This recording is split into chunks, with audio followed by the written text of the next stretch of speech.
No sábado marcado, fizemos a primeira pose. Acompanharam-me Maria José e Aloísio, que andava muito interessado no retrato. Era dia santo, não subia para o ateliê nenhum barulho da rua, só a cantiga incessante dos sinos da sé. Raul preparou a pose, fez-me sentar na cadeira alta, gastou um tempo esquecido me estudando o rosto, de frente, de perfil, de 3/4. Maria José, maravilhada e cheia de respeito, mal respirando de comoção diante dos ritos sagrados, sentara a um canto do divã e ficara quietinha, as mãos nos joelhos, o olhar atento, a boca entreaberta. Aloísio, como sempre, remexia nos livros que ia encontrando pelas mesas e não prestava atenção a ninguém. Eu é que não acreditava direito na seriedade de tudo aquilo, na convicção com que Raul me pegava no queixo e ia me virando o rosto lentamente, procurando luz. Via em tudo uma comédia, sentia o pretexto escondendo desígnios obscuros. É verdade que a ideia do retrato, da pintura, daquela escolha de mim para modelo, feita quase como uma homenagem de amor, tudo isso me virava a cabeça e me deslumbrava.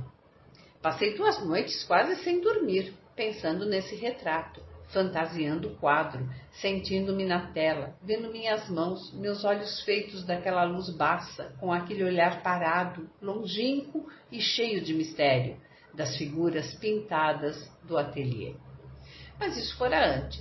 Agora, porém, junto de Raul, sentia-o próximo demais, proximidade que lhe tirava muito da sua essência mágica de artista.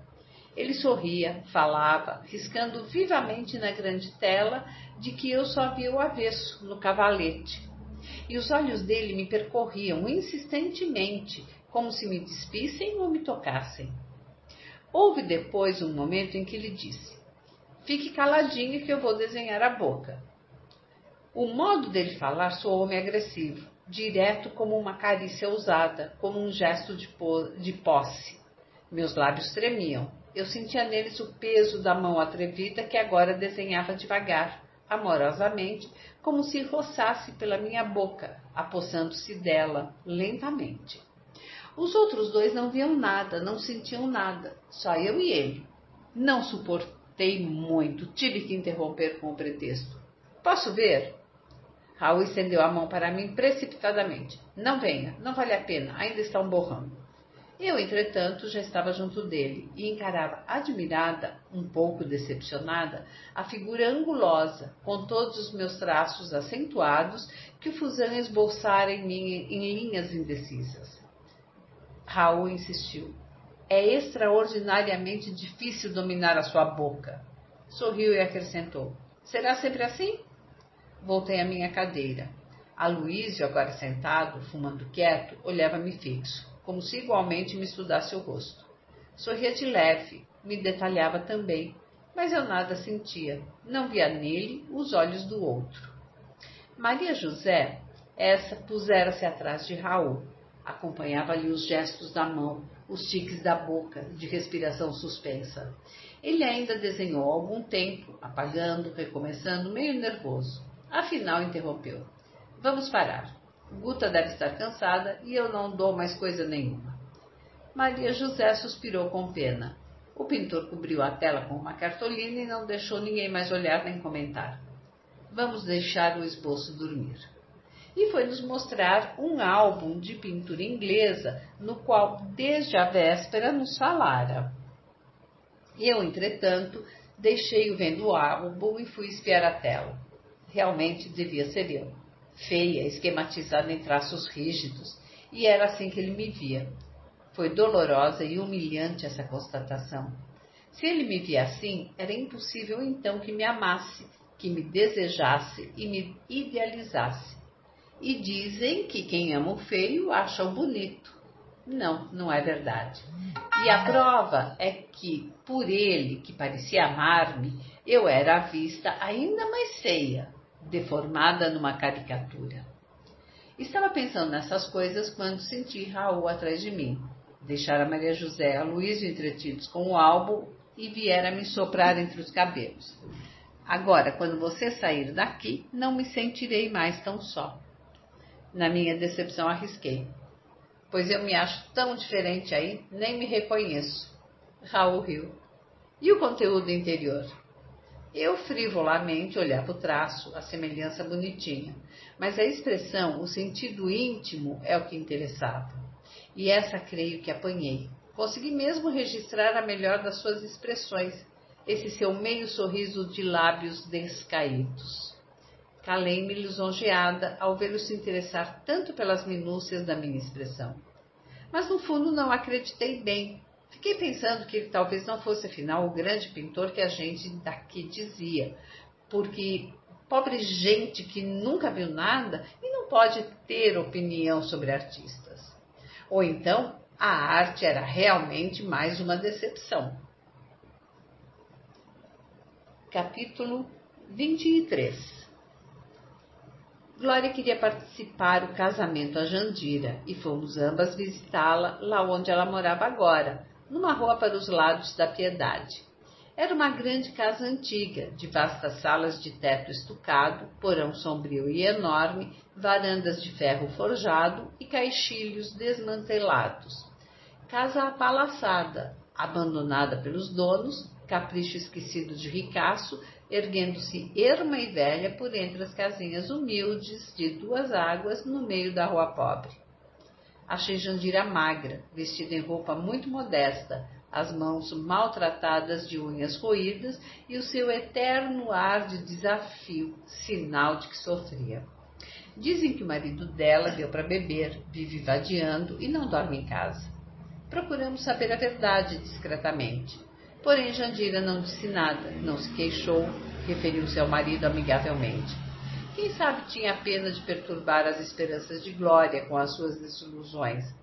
Ou calava-se por simples orgulho, o que é mais provável. Mostrou-nos o filho, que já tem mais de 1 ano, é doente dos olhos e quase não enxerga nada. Vive numa redinha, calado, chupeta na boca, contando com uma mão os dedinhos da outra. A mãe passa o dia junto dele, costurando. Parece que ela ganha na máquina o sustento da casa. Pelo menos contou que o tempo estava ruim, que o marido perdera a lancha, procurava trabalho e ela tinha que ajudar um pouco. E enquanto falava, acabava uma costura rapidamente, como quem sabe o que o tempo custa. Saímos de lá tristes, cheias de amargura. Glória não falava mais em Afonso nem nos móveis que estava escolhendo. E eu não me esquecia do pequeno cego, tão calado, daquela idade, e já sabendo ser resignado, recebendo a desgraça como quem tem culpa e aceita uma penitência. Chegando em casa, abracei-me com Luciano, o irmãozinho mais novo de Maria José, que me esperava à porta. Ele é quieto, macio como um gato, tem uns olhos verdes, grandes, curiosos e tristes, que transbordam lágrimas à menor comoção, como se tão verdes, tão límpidos, fossem feitos realmente de água. São olhos que enxergam, olhos vivos. Sentei-me, pus o pequeno ao colo, satisfeita em vê-lo, tirando-me da impressão de escuridão, de sufocada angústia que me dera o ceguinho. Luciano estranhou meus abraços, a minha contemplação pensativa. Virgem, você parece que está doida, tia. Ele é cismador, gosta de deitar no meu colo. Fica ali calado, pensando, roendo as unhas, o que talvez o ajude na meditação. Chama-me tia e diz que me quer mais bem que a mãe e a irmã. Tem horror de ir ao colégio, medo da professora, ódio às lições e aos cadernos. Nunca houve folia de jardim na infância que o seduzisse. Tudo para ele é escola, nome tabu, tão terrível e odioso que nunca pronuncia. Quando quer se referir ao colégio, e só se refere o menos que pode, diz constrangidamente, lá. De manhã sempre fico dormindo até tarde, que a repartição só abre às 11. Quase todo dia, numa hora certa, Luciano irrompe no quarto, agarra-se comigo aos gritos. Dona Júlia persegue com a saboneteira e a toalha na mão. Aquele banho, a escola depois, o pobre Luciano considera a vida, a família, instituições inimigas e sem piedade. Menino porco, sujo, teimoso. Luciano se agarra no meu ombro, já agora calado, trincando o dente. Deixe, Dona Júlia, deixe que eu levo. Não vê, Guta, que eu vou paparicar este bode? E Luciano, de novo em prantos, sai pendurado pela orelha, arrastado, me descompondo, porque o entreguei à mãe. Agora arranjou um cachorro. É um cão branco e amarelo, de rabo fino e enrolado. Cachorro de rua, cachorro de menino, alegre e sem raça. 2 dias, Luciano levou choramingando atrás de todo mundo, procurando um nome para o xerimbabo. O irmão maior propunha Leão, Fiel, Rex e Maria José, Jalô, Kiss, Flirt e Dona Júlia, Medoro, Tubarão, Espadarte. Porém, Luciano, difícil, abanava a cabeça. Muito feio, nome besta, parece nome de cachorro de livro, e ele detesta livros. Eu lembrei, General. Luciano sorriu, gostou, General. E General se apegou comigo como dono. Ficam os dois juntos de mim, muito tempo enquanto leio. Luciano encostado no meu colo, pensando nas suas cismas. General deitado no chão, ora encostando o focinho aos meus pés, ora batendo os dentes no ar, atrás da mosca que passa. Depois, como de combinação, os dois se levantam num pulo, numa risada, saem correndo como uns possessos, derrubando as cadeiras, abalando o soalho. Há dias em que Luciano ignora de todo a lição, fica preso na escola e apanha quando chega em casa. Vem chorar junto de mim. Xinga a mãe baixinho, diz que vai morar com o pai. Como se o pai o quisesse, bobo. O pai tem outro filho, um menino que anda com uma roupa de veludo vermelho e colarinho de renda. Outro dia íamos pela rua, Maria José e eu, quando os encontramos, ao pequeno e à mãe. Maria José ficou com as mãos geladas, que me agarrou o braço e quase não conseguiu dizer: é aquela mulher, Guta. A mulher passou, se reconheceu Maria José, não deu mostras. Inclinou-se para a criança, pegou-lhe na mão e entrou numa loja. Depois que eles sumiram, reparei. E o menino é filho dele? É meu irmão. Qual seria a sensação de Maria José, excluindo a vergonha, naturalmente, ao encontrar aquele irmão? A mesma que eu sinto diante dos filhos da madrinha? Mas eu não sinto nada. E ela estava ali chorando. E como os meus irmãos, aquele também era filho de outra mulher. E a mãe dela, ao menos, não estava morta. Morava na sua casa, não estava debaixo do chão. Não havia uma mulher gorda, estranha, ordenada, dormindo na cama dela, botando flores no retrato dela. Maria José, ao menos, via sua mãezinha toda hora, beijava, ouvia-lhe as queixas, consolava-a. Há pessoas mais infelizes. No entanto, era ela, não eu, que chorava. Todo mundo se acha com mais direito de chorar do que eu. O ceguinho de Jandira também não chora. O ceguinho de olhos velados tão só, tão resignado. Pus Luciano fora do meu colo. Era melhor não olhar muito para ele agora. Capítulo 24. Maria José foi chegando do trabalho, atirou a bolsa por cima da cama, veio junto de mim. Sabe, Guta, encontrei hoje a Aurinívia, a vovó. Vai ser irmã, naturalmente. Está magríssima, riu quando a chamei de vovó e me falou das meninas. Contou até uma coisa horrível. Você se lembra da Violeta? Violeta, aquela da 2ª classe, se lembra? Pois está perdida. Bem que eu me lembrava de Violeta. Andava às vezes conosco, embora não fizesse parte de grupo nenhum. Era rebelde, de alma dissociativa e não se juntava a ninguém. É verdade que o corpo não lhe correspondia às asperezas da alma. Gorda, branca, com grandes olhos macios, um bom sorriso brando quando sorria. No fundo era meiga e sensível. Gostava de bichos, de crianças e era quem melhor tratava o seu canteiro no jardim da classe. Apenas só plantava nele hortaliças que não deixava ninguém tirar e viçavam e murchavam ali, inúteis. Dê ao menos aos pobres, dizia-lhe a irmã.